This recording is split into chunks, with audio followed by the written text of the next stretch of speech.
Hi, this is Lara from Forex Info US with your free US dollar index Elliott Wave analysis for the week ending the 6th of February. I have a subscription service for Elliott Wave analysis of the euro dollar and the pound dollar on forexinfo.us. Currently, you can have a trial for just $1 for the first week to see if it works for you. So go to forexinfo.us and find the big fat green subscribe button to check it out. I'll start this analysis again with a reminder of the historical outlook on a chart going back to 1985.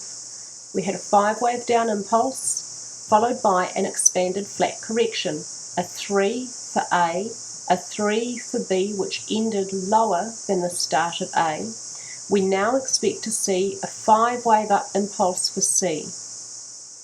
If you have an expanded flat, a 3, 3, 5, you can expect C to end significantly above the end of A, which is about 122. Furthermore, at the moment we've already had primary 1 and 2 complete, and we're working on a primary wave 3 up. Third waves are the longest and strongest with the greatest momentum of all the waves from an Elliott Wave perspective, which means that we have only just started some very strong dollar rises. It's got a long way yet to go. Now this maroon, it should be maroon 2, is analogous with this maroon 2 here. So now we're looking at the dollar just for the last 3 months on a daily chart, and we're looking at this most recent little rise. Within that we've got blue 1 complete, 2 complete, and we're starting on a third wave up. Well, we've been nearly halfway through a third wave up. Now our target for the end of this third wave, it's already reached, well, it's very close to being equal with wave 1 in price, which is at 80.87.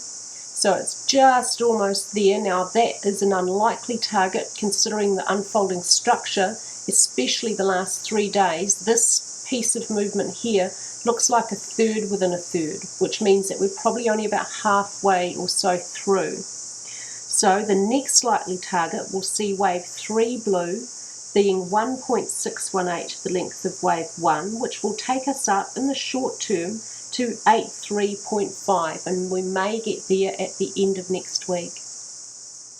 I've drawn these bright blue trend lines. I picked this one up from Jeffrey Kennedy's Ultimate Technical Analysis Handbook, which you can pick up in the free stuff section on Elliott Wave International's site. It's got some cool and fun little tricks to use and play with. If you join the beginning of wave 1 with the end of wave 2 and then create a parallel line and place it at the end of wave 1, you've got a parallel trend channel that encompasses the price movement for the first wave. When the third wave is complete, it will top and it will turn back down for a fourth choppy wave down. When it comes down, the wave count is actually only technically invalidated if price moves back into price territory of wave 1. However, it's a long way away using that idea to set stops. So this is a better way, it's a good method to set stops and expect where the price movement will end.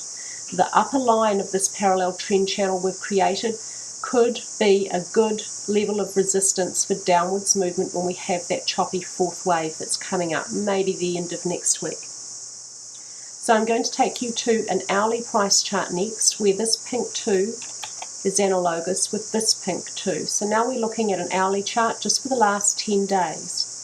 We had wave 1, this is the first leg of the whole of that wave 3 blue structure. We had wave 1 ended in an expanding ending diagonal, textbook perfect, followed by a simple zigzag for wave 2. 2 is often a zigzag, and this certainly looks to me like an extended third wave, and the reason why I've labelled it like this is this wave 3 length here is just 0.04 short of being a perfect 1.618, the length of wave 1. So that makes me think that this is probably an extended third wave. Now we may be seeing a choppy fourth wave develop down here, and the most likely target end for that is about 80.00 to 80.02, which is a 382 Fibonacci ratio, and also happens to be the end of the fourth wave within this extended third. So at the opening of next week's trading, we may see some further choppy movements down as this fourth wave orange develops. Thereafter, we need some further strong dollar rises to complete this structure. So our shorter term target for the upward leg when that last fifth wave comes up, the end to wave 3 pink, would be about 81.01. Along the way in these rises, when we have corrections, they're going to be short, brief and choppy, and more likely to be shallow rather than deep. The outlook for next week calls pretty much for further dollar rises. So we have a very clear invalidation point right here at 78.44, that's my invalidation point, and we have some very clear short and longer term targets. And don't forget the bigger picture, this is just the beginning of some really strong dollar rises that will take us right throughout this year. So that's all from me today with your US dollar index Elliott Wave analysis. If you would like this kind of Elliott Wave analysis for the euro dollar and or the pound dollar, check it out. Have an awesome weekend, guys, and I hope next week that all your trades are profitable.